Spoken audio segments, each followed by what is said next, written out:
This week on Cycling Together, we're talking about riding in the extreme heat, the Tour de Zwift Femme avec Zwift, and Kate Courtney making the jump to road racing, and what to do when you break a spoke. Ooh, all right. Yeah. So, it has been a very hot summer across most of the U.S. and Europe, certainly. And so, that came to us late in the game. So we'll talk about a little bit about heat. It's a suggestion from friends, but let's get rolling. This is Kristin. And I'm Steve, and you're listening to Cycling Together, a podcast about all things bikes, riding, and riding together. But first, PMC weekend was last weekend. That's why I got a new t-shirt. PMC, the Pan Mass Challenge. We've talked about it many times. We have. Do you like my new t-shirt? I do. I'm a sucker for a cut letter, man. Oh, yeah. Cut letters like are always a cut letter t-shirt. t-shirt. I did not see you get that. No. Did you get it at the swag tent? I did. Yeah. Yep. Got my shorts and got it at swag tent. So a couple of things to recap this year. So we once again set up at Dover Sherburne High School. Mm-hmm. High school? High school and middle school. Which is what? 10 miles. 10 miles from the start of the Wellesley. Mm-hmm. And we had a couple of observations this year. Did you want to share some of them? About the riders? We're going to talk about the riders, but let's start about the ride. Number one, no one stopped at the tent. So I'm normally very busy with a lot of riders with early problems. Yeah. And it is, I would say it's mostly first-time riders or riders who don't maybe have done the Pan Mass before but don't generally ride throughout the year. Yes. A lot of of like low tires, little lot of underinflation, a lot of shifting issues, dragging brakes, usually minor tweaks, rarely a major thing, occasionally. Right. And we did not. Now, most of the time, we have a sign put out ahead of our stop. Yeah. And we didn't have that out this year. We did not have anybody stop with any mechanicals.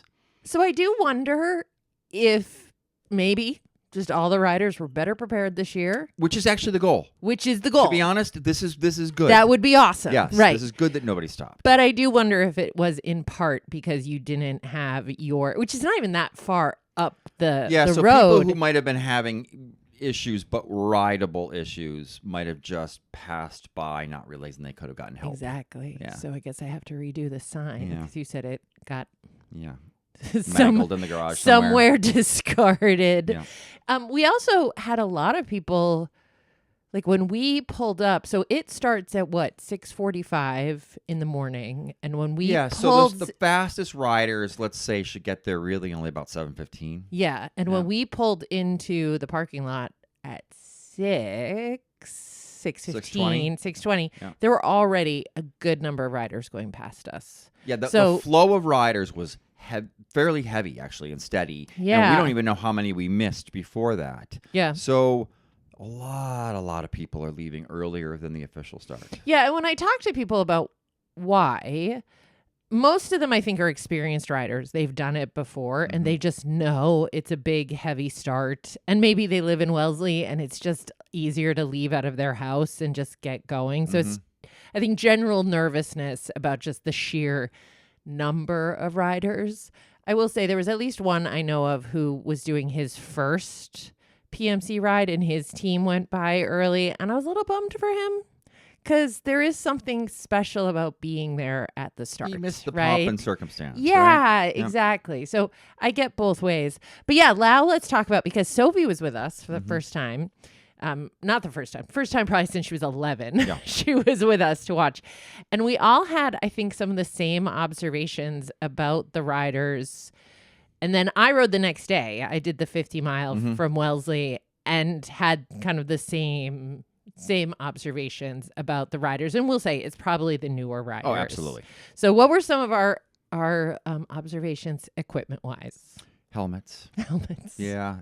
So a lot of helmets too far back on the forehead. Yeah. Too much forehead showing. Yep. I know. I keep saying to people, it's not a hard hat. It's not to prevent you from something falling on your head. It's to protect your forehead. We also saw a lot of, when we were riding the next day, toe clips, more toe clips than I thought were still in circulation. But then those people that had toe clips, a lot of them were nervous to use them, so they were upside down, which seems even more dangerous. When I get the very few bikes I still get into the shop for service with toe clips, when I'm testing them, I can't think of a single time, because I don't put my feet into the toe clips. I'm just quickly testing it in the parking lot. Yeah. That they're not, so they're hanging down. Yeah. That they're not scraping the ground. I know. So I'm really not sure how they were riding on the back side of the pedals with the toe clips down, scraping the ground. And they could have been each time, but I saw I was behind one guy, and his toe clips were not hitting, but they were definitely upside down. He was also in the category of the saddle being, I think, too low. Yep. Or I'll even say at one point I said to my friend, I was like, that man, we were about 10 miles from the end. So we were 40 miles into the ride. And I was like, that man is so uncomfortable right now. My friend was like, how can you tell? And I was like, because it's the pedal, pedal, pedal, stand, wiggle your bum a little bit, sit down, go pedal. But, I was like, that man is all kinds of uncomfortable right now, which, I mean, that's just the nature of if you haven't ridden a lot and you haven't really acclimated your sit bones or anything like that. But I felt pain for him. So this is a kind of a call to action for friends to help. Yeah. For other rider friends, like at Check least mention, helmets. your helmet should be level on your head. So toe clips, people with toe clips. I try to gently nudge them out of toe clips. Yeah. Toe clips were something that were used 50s, 60s, 70s, early 80s by professional racers where they would put their shoes in, right, crank down the strap, and not have to get out till the finish because the roads were closed. Right. Yeah. There was no coming to stop signs, no coming to traffic lights. Yep. But of course, then amateur cyclists are emulating the professionals. So we have that equipment. I rode with toe clips for a while, and a lot of people don't know that the cycling shoes actually had a cleat. So so the cleat had a groove in it, and so the groove sat in the back side of the pedal. Okay. So it was more than just the toe clip holding your foot down. It was actually also this groove which prevented your foot from sliding back and out. Yep. I did not realize that. And so and they're just horrible. They're horrible. I mean, 84 is when Look came out with the clipless pedal. By 86, I had gotten my first pair. They were really, really readily available to cyclists, and they just quickly died from there. But there are still to this day hold-ons. And, so many toe clips. Yeah. You're better off with flats, like mountain bike pedals with pins. Flats than you are with a toe clip. You don't get a clipless pedal. You don't have to clip into your shoe in, but you are better off with a flat pedal. The irony of the people who I think stay with toe clips because they're afraid of clipless because they're going to fall. I mean, I'm fairly sure I will definitely fall if I'm trapped in my pedals with a toe clip. But the other thing is I always try to remind people, like, you're not falling at speed. It's when you're stopped. Yeah, like there's this fear like I'm gonna fall, but it's like no, it's when you're like barely, and then you just kind of topple over, which doesn't not hurt, but I would be much more inclined to recommend flats than toe clips. We all know, everyone, including ourselves, who is probably when they got like their first set of clipless pedals or whatever, and they did that come to the stop and fell over. So many of us have done that, but I don't know a single person who has ever actually really injured themselves in that process. No. Be interested to know if you know somebody who did. We have one and friend. I don't mean a scuff or a we have one friend who fell like at the end of a rail trail, and she broke her shoulder, her collarbone. And I don't think it's that she couldn't unclip, but it definitely was not like a high speed crash. Like, I don't know what the circumstances were that she fell over and broke something. But yeah, most of us, it's just more bruised ego. Like I saw one guy at a rest stop on Sunday who I actually think he was in toe clips and he couldn't clip out, and so he fell over. Mhm. And then he did that thing where I'm just going to sit here because I totally intended to do that. Like, we're like, I wonder what's bruised more, his hip or his ego? Right. And my friend goes, oh, definitely his ego. All right. And the other thing with the newer riders, I put in the category of technique challenges, right? Yep. So the biggest one was watching the newer riders not pedal consistently. Yes.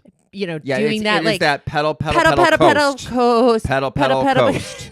Pedal, coast. Yep. Yeah, and that one, we saw one go by us on Saturday, like really slowly, and she's just pedal, coast, pedal, pedal, coast. That tends to be. She is never getting there. If you're in the wrong gear, that is going to be what your body says you should do. Yeah. Yep. Yeah. So that was the big one. It's just like, I just want to tell people, maybe shift into a little harder gear and just keep pedaling. Don't not be pedaling. Right. But that is a practice thing. That's also a fitness thing.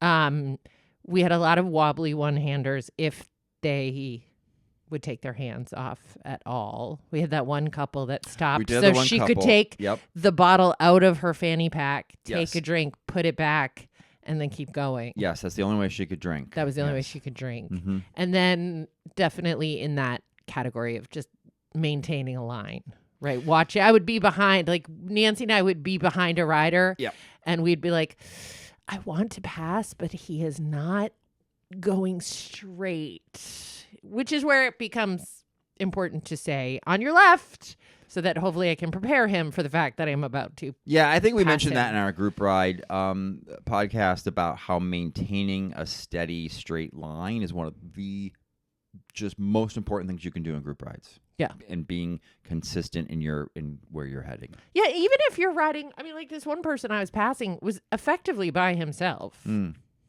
But just so you're predictable for a car that's passing you, it's very nerve-wracking to be coming up on a rider who is and it doesn't appear to be intentional, right? Like versus like, woo, look at me go. This is more like, which way are they going? So I will say we had a lot of stealthy passers also. So these are people who are going past maybe a little faster than us, and they would just suddenly be there on our left. Mm-hmm.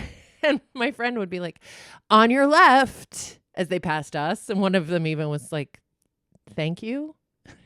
No, we're trying to tell you that it would be great if you would tell us that you're there. Because even if we're maintaining a line, there could be something ahead of us that we need to swerve, and it would be really helpful to know if there's someone right back there. I totally get that. I say I have a distance limit of when I call on the left. So I do try to call on your left if I'm coming by close, but if somebody say is hugging the white line on the right, and I'm cruising along, say near the middle by the yellow line. Yeah, I can see that. I don't know, 8 feet away. I'm not gonna. I can see that. None of them were that far from me. They were all pretty close. Yeah. And I would say use a bell, but I don't think a lot of people had bells. And I'm gonna tell you, my Garmin is hit or miss on that bell working. You're not doing it right then. It's possible, but also it shouldn't be that hard for me to. First of all, I don't like reaching to the middle of the bars to double tap. I think I'd rather have like a physical bell that's right there near where I can just bing, bing. I don't like it. You know I don't like it. I'm going to look into this, but I believe there's a way to set up SRAM access buttons to ring the bell. I'm going to see if that's possible. But bells are so pretty. I could get if that really pretty bell that's missing the I know, but there's on a road bike, there's just not a lot of great places. The Oi bell is a kind of a cool bell. It can go on certain areas. We'll look for a physical bell for you. Well, anyway, that's the PMC in the books. We should say thank you because I am done I've hit my fundraising goals. You thanks have. in large part to the Manic Mommies listeners, my former podcast, and you also are like a hair's breadth away. I think I am. Yeah. From the very end. Now because my ride is in October, so right. I'm but fine also now. thanks to the Manic Mommies, they really stepped up. They Jamie really did. in Oh my gosh. particular really stepped up with a big donation. So Wow. a huge thank you to everybody. Thank so we you can so focus much. on. We can focus on what's next. So what are we talking about this week? Heat, I think, right? Yeah. Yeah. We went on a ride today. And We are sat officially around in a the heat pool, wave right now here in Massachusetts. It's like the third. Right. It's been a hot summer. I have no scientific facts for that. But August is not only hot, but it's also humid. yes. And it's the humidity that gets me. And so whenever if I look at any year of riding, I can always see August is down for me for riding. So I clearly ride the least in the heat. Yeah. And we were out today, and as we sat around the pool afterwards, the people we're riding with were like, you should do a show about riding in the heat. So here we are. We're going to talk about that. And I will say, I do think it's been a challenging. You're right about August, but this has got to be our third heat wave of the summer, to the point that I even canceled one of our women's rides due to the heat, because it was over 100 degrees. And we did have one of our riders still went out with her husband because she had a babysitter. So she's like, I'm going out anyway. And I was like, that's fine. I'm not liable for you if you go out anyway. So let's start with number one when it comes to heat riding, which is acclimating to it. And I wanted to bring this up because I know my Garmin, every now and then I'll go for a ride and it'll be like, you are 10% acclimated if to it's the a heat. hot ride. And I don't actually know what that means. Right. It gives you that exactly. It gives you a percentage of your acclimation to the heat, and you're like, okay, that's nice, but what's that going to do for me? Right. Yeah. So I read an article, first of all, on the Garmin's. If you do 4 what they consider qualifying training days, at minimum, you will become 100% acclimated to the heat. So that's based on your Garmin seeing. It has to be connected to the weather. So it has to know the weather. Right. And I think the length of the ride. And that's when it's... so that's why it doesn't tell you every time. Right? It may not have qualified. And then if you don't go for 3 days then you start to lose your... Okay. So apparently it does not stick, right? Getting acclimated. Right. You would naturally lose it. Right. Sure. So one article I read was that to acclimate, you have to ride in the heat for 60 to 90 minutes per day at a moderate effort for at least 10 consecutive days. 10 consecutive days? That's a lot. Wow. I don't think I've It's a lot when it's hot. I don't think I've ever ridden 10 consecutive days. Right. Ever. Yeah. Like just 10 days in a row. Because life. Yeah, because life. That sounds great. Don't do that. But basically it says you'll know you're getting acclimated when the same effort feels easier, your heart rate is lower for a given pace, and you're sweating more freely. You're sweating more freely. I sweat freely. I don't know how it would be more. Yeah, I don't know how my sweat would be constricted, I guess, right? I guess not. Yeah. Anyway. All right. What else when it's this hot do we do? Time your rides. Time of day is the biggest thing. Yeah. The biggest thing, right? You don't want that. Usually it's between 1 and 4 p.m. is the hottest, but afternoon rides are the worst in the heat. I know. That's the killer about the women's rides because they start at they gather start at a good 5. time though. Yeah, 5:30 is a good. Good. But it's still hot. Like it's better than 1 to 4. We've been doing the Friday morning rides, which start at 5:45 a.m. Yeah.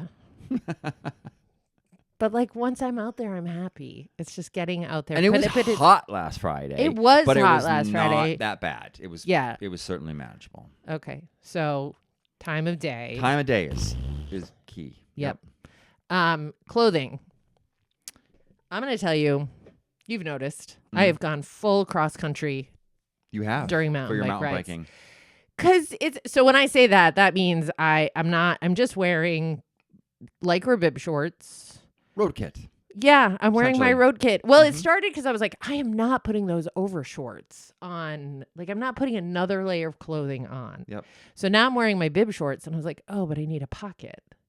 So I can't wear my mountain bike jersey because it doesn't have any pockets. So there it is. Then your full road kit.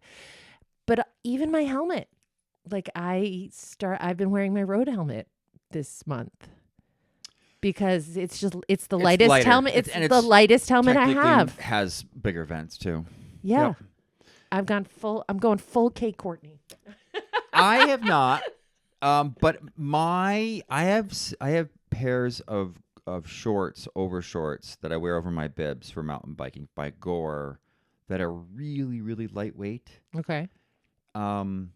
You pick them up and you're like, ooh, these are, there's You barely anything to also these. have- and I love those. You also have more meshy bib shorts than I have. Like I feel like you have some bib shorts that are like That's a thin. good point. I actually have do what I not. consider my hot weather bib shorts.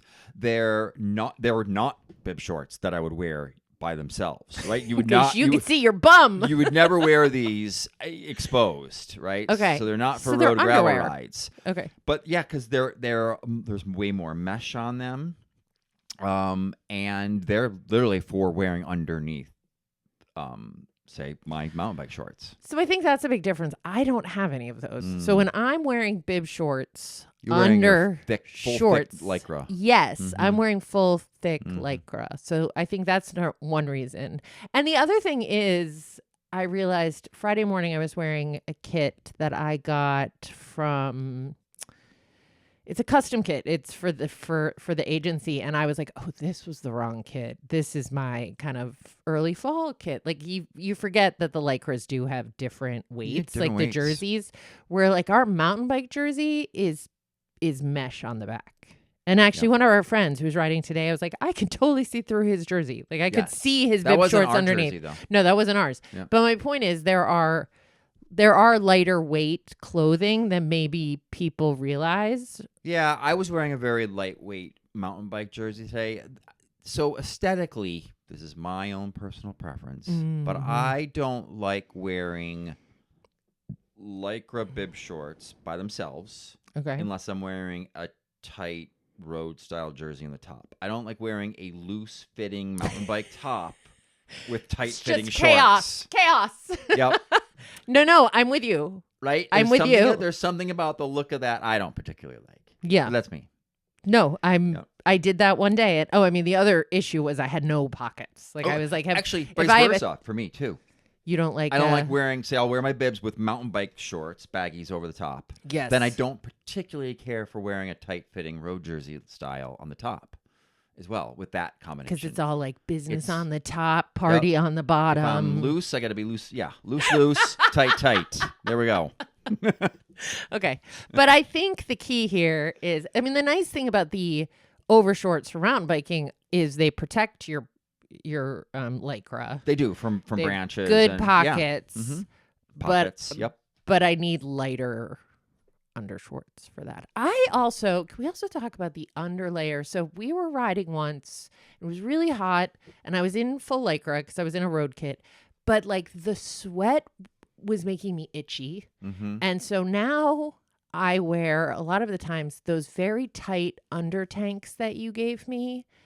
They're very thin. Yeah, because their studies have shown that if you wear a wicking layer, you can actually be cooler even though you're wearing another layer. Yeah, I find them very comfortable. Something about it was pulling the moisture away, but I was just having like a full body reaction to like the sweat and whatever lycra I was wearing, and so that tank top helps kind of keep me a little cooler, keeps the sweat off of me, and keeps me less itchy. So you gave me, I like the white ones the best. I have to look at who they're from. Yeah, I don't know who they're from. But they're impossible. They're really hard to get on when I'm not sweaty, and they are impossible to get off without help. Oh, yeah. When I am sweaty. Like Right. right before I'm like, help me. I can't, because they're so tight. That is the funny thing is when you're really sweaty at the end of the ride, there are certain clothing. You're like, I can't get this off. I need can't this get this peeled off. off me. Exactly. All right. And then even gloves, we have those awesome hand-up gloves that are mesh on the back. top, mesh on the back, still have the terry cloth for me sweating my snot and stuff like that. Yeah. And then I like a good headband to keep the sweat from dripping into my eyeballs. So I'm sure all of the hair challenge people out there will talk about how they have to wear some sort of do-rag, yes, over their head because of the sweat issue. Yeah. Yeah. Oh, we have one friend, like he just brings like rags with him. Yeah. So he's a big sweater. And oh, you have the rags and he's like, you see them, they're just like sticking out the edge. Today, my biggest issue, honestly, was my ponytail started to get really sweaty and uncomfortable. So I have a different hair challenge. It's too much hair. I can't think of the company. There is somebody, and some helmets actually come with it, with basically the very thin silicone band that's on the forehead pad of your helmet. Yeah. And so as the sweat comes down, it hits that part, which is now a little bit tighter against your forehead, and then goes to the outside so it doesn't go into your eyes. I will say the other thing with helmets, I have noticed after a month like this, we are going to have to detox our helmets because the insides get really, really sweaty. And so I will like try to wash the insides of them. If there's anything removable, I'll try to remove the pads and like, and then soak them. And I'll even soak the straps in a bowl of water just because all that sweat, all that salt crust is building up in the straps. So gross. So yeah, all of our stuff's gonna have to get detoxed after this. Okay, here's the big one. Hydration. Oh yeah. I am a chronically dehydrated person, so this one is my struggle because apparently, we are supposed to get. So what they recommend, American College of Sports Medicine recommends getting in 5 to 7 milliliters of fluid per kilogram of body weight at least 4 hours before heading out in the heat. Oh, this is about before heading out in the heat. Before you even get out. Before on the ride. They're basically, okay. You cannot be a chronically dehydrated person like me. You need to be drinking leading up to the ride, and then they're like you need to try to figure out how much water you lose during the ride. So they actually suggest that you weigh yourself before your ride and after your ride, but don't go to the bathroom. Right. And then you subtract any ounces you drink between, and that will help you figure out basically how much water you have sweat off. It is crazy. I don't think people realize how much weight you can lose in water weight on a hot long ride. And you can lose 10 pounds off your body just in water weight on, say, a really hot, sweaty Century ride. Right. It said, this article said, the goal is to make sure you're drinking enough during your workout that you don't wind up 2% or more lighter than when you started. So if you weigh 150 pounds and you learn you lost 4 pounds an hour while cycling, that means you'll have to drink a little over 16 ounces during an hour-long ride to keep the difference under 2%. So, yeah, my rule of thumb always was, this is mainly road rides, but it was 1 bottle every 15 miles. Okay. If it was extreme heat, bring that down closer to 10, 12 miles. Right. One bottle. Plus, we got to get electrolytes in there. Yeah. Plus, we got to get salt in there. Yes. So, like Liquid IV or Noon or salt tabs or energy drinks. I have to say, I really like Anders. We were working at the shop on Saturday, and Anders went out and brought back vitamin water from the pharmacy. I really like that stuff. I wish we had that in the house. Oh, I think I would drink more things if we had that, like dragon fruit vitamin water. I thought that was good. But I remember the Noon tabs were like, the market right now is flooded with different brands of this stuff, right? And they were fairly new. Like there was not a lot of brands doing this kind of hydration stuff all that much. and noon came out, and it was very easy. You plop a tab in, and it would dissolve in there. And so at Interbike in Las Vegas, they would drive us out to Boulder City, and we would have what's outer bike, and we'd be riding bikes all day in 95-degree dry heat. And I just remember being like noon was keeping me alive, is what I kept thinking. Really? 'Cause I was working those bikes, and I just test lap after test lap after test lap, and every single time coming back, just chugging probably 20 to 30 ounces of noon water. Yeah. Well, they said for every pound of fluid you lost during exercise, you should shoot to replace 24 ounces of fluid. That's a lot. That's a lot. I think, yeah. So, but I think that's when it gets really hot, you either, I'm not saying you don't get thirsty, but if you don't get thirsty, that's a concern. Make sure you're drinking a lot. And I think sometimes when you're riding out in the heat, you might not eat enough, or just in general listen to your body enough. Mm-hmm. So that's the big thing, is you want to make sure. Now, what do you think about in the heat, in the woods, road riding or mountain biking? What's your preference? In the heat? Yeah, in this kind of heat. See, in general, I always like being in the woods. So Yes. the woods are, well, I'd say the roads, so the woods are always cooler, right? Because Yes. the asphalt is just hot. And depending on where you live, you might not have any relief from the sun. Mm-hmm. And the sun, of course, is a big part of riding in the heat. Which also means sunscreen And the wind, if you're out on the road. Sunglasses. Yeah. I remember doing one century ride, and I had just gotten big sort of sunglasses. Yeah. And it was hot, and it was really, really bright, and I could almost feel myself sort of hiding, like I was in this like cocoon behind these sunglasses, like they were just shading the world, and I knew everything was bright and beating down on me out there. Yeah. But I was behind this shield of protection, and Yep. it was The sunglasses make all the difference. I made the mistake this year. I got some new prescription sunglasses. And I got really dark ones, which out on the road or when we're like paddleboarding, glorious. Mhm. But I got those into the woods, and I was like, oh, this was a strategic error. These needed to be way lighter. So I did end up getting a second pair. My preference is very light lenses for everything. So Well, that's what I say. love a light rose lens for all conditions. Yeah. Yeah. Yeah, no, I'm with you. Because I really don't use those dark ones much at all. It's probably an aged eye thing too. It's probably. What do you mean? Anyway, so that's a quick and dirty on riding in the heat. Mm-hmm. I mean, I did see one tip that was like, if it's hot, just ride inside on a trainer. And I was like, that's not the kind of advice I'm looking for.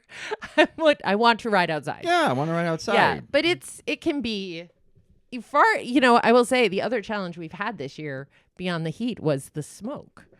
That we had one women's ride that was We did. We had coming a week in from of Canada. of wildfire smoke. Yeah. Yeah. So that day it was another one. It's really tricky with these rides when you have weather alerts coming in where it's like health warning, heat, health warning, smoke, health warning. And you're like, should I run the ride? Okay. Should I? That wildfire smoke, and a lot of people across the country experience that. Yeah. That drove me nuts because they were saying on the news in the morning, "Oh well, this is like it is bad." Like it's how do they express it? It was It was like- like bad for you if you're in an affected or you have If certain you were or for vulnerable. if you were If you were vulnerable or for certain vulnerable. conditions. Right. I'm like, that doesn't make any sense. Like you may be more affected if you're vulnerable, but it's smoke. It's got to be bad for everybody. Yeah. They just didn't. It's like they didn't want to say don't go outside. Yeah. Which is what they really probably should have said.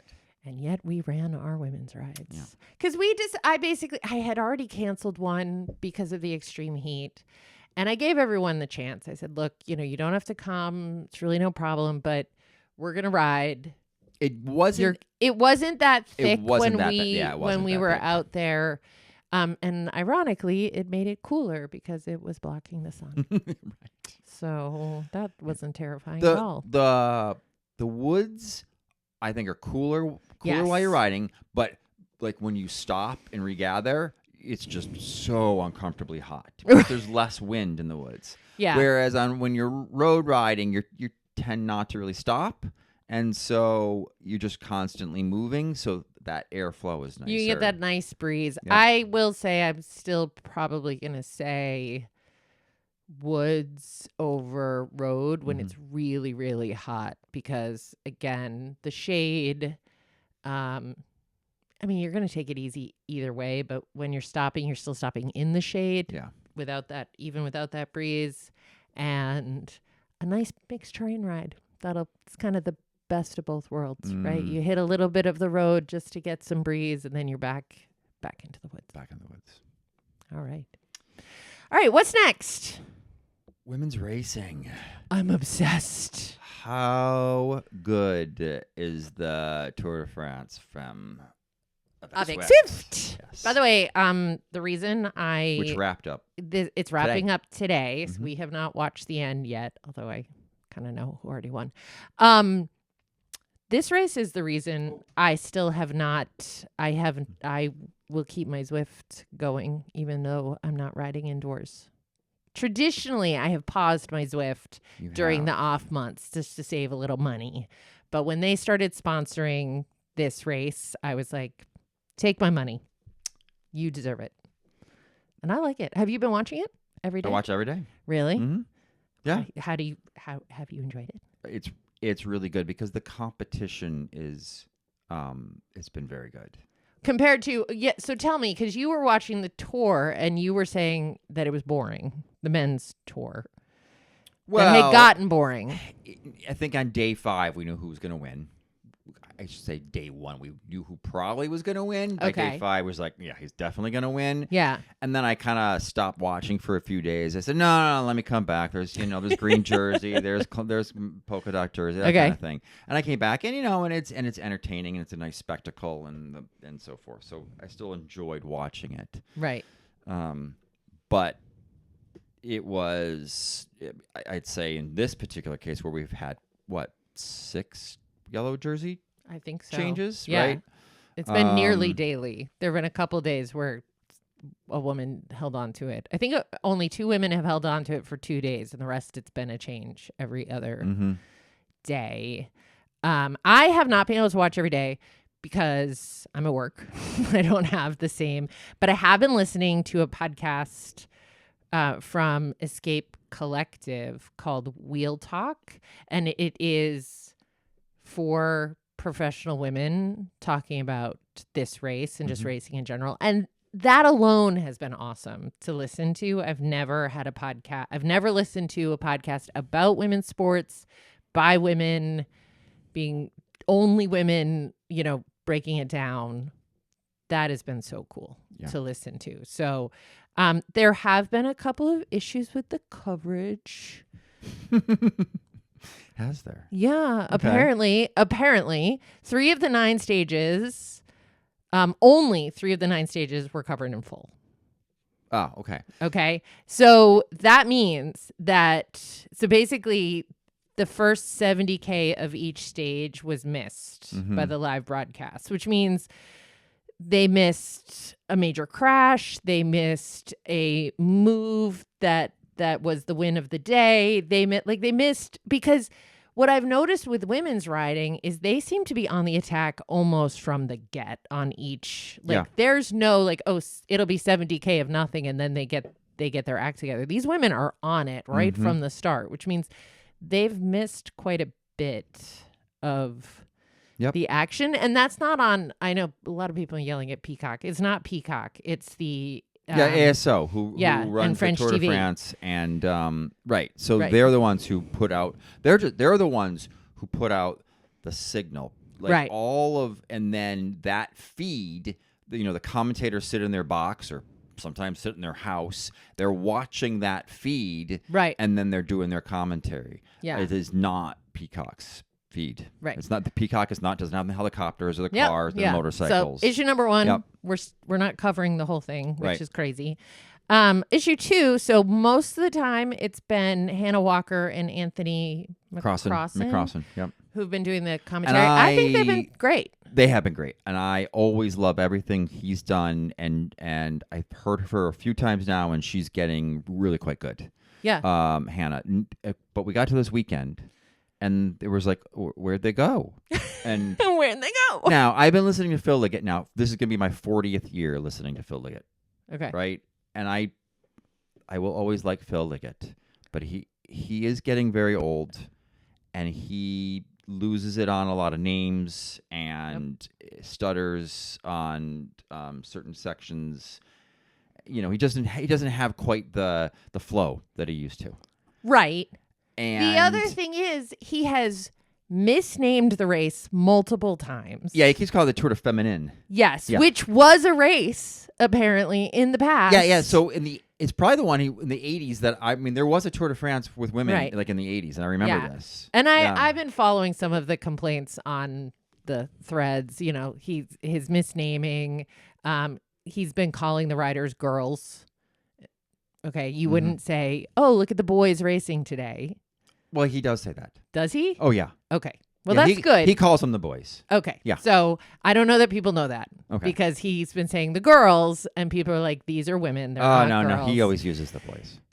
Doesn't make it right. Yeah. Just is. And yeah, I saw a really funny tweet. Somebody said, not tweet, it was on Threads. How to stay hydrated while watching the final stage. Take a drink of water every time Phil Liggett calls the race something other than the Tour de France Femme avec Swift or mispronounces a rider's name, because apparently it is rampant. Right. And then I feel badly. So I am a firm believer that every women's race should be commentated on by at least one woman. I have to agree and with that. that is progress. Yeah. It is progress that we are having a woman, because in the past, that was not always the case. And I say that about local cyclocross races too. I have no patience we have plenty of experienced cross racer women in New England that can and should be commentating our women's races. But they replaced Hannah with Megan. I'm not sure of her last name. I think it's Garnier. Who is not Garnier. in France. She's in her living room in the United States. Yes. Oh, not a commentator. Sorry, Megan. She just needs work. That's the only thing. I have no problem. My issue is that Hannah and Anthony were great. Yeah. And I don't know why we had to replace them. Exactly. Somebody said like they work for TNT Sports. Now TNT is HBO Max and the whole Paramount now or whatever it is. Sure. So it could be that Peacock was just using their feed, maybe their commentary feed for the week, and then we got to the weekend, the last two stages, and they brought in Phil, who they've contract with, obviously, right? And Megan, who was wearing an NBC shirt. So she'll get there. She'll get there. I don't know why, but right.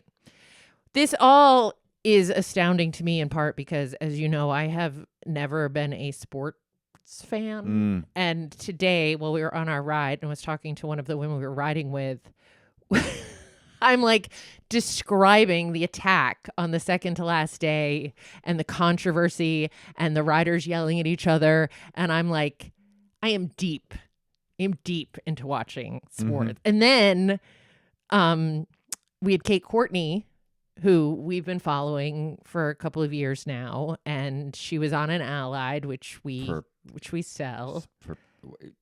Time flies. It's been 8 years we've been following her. So that does fly, because I would have told you it was only 2 or 3, but you're right. It was like 8 years. Yeah. And she just joined the FDJ United team because she's making the jump to road racing, and that I even knew that and cared. It was like such a change in my brain because, again, I have not been traditionally a sports. No.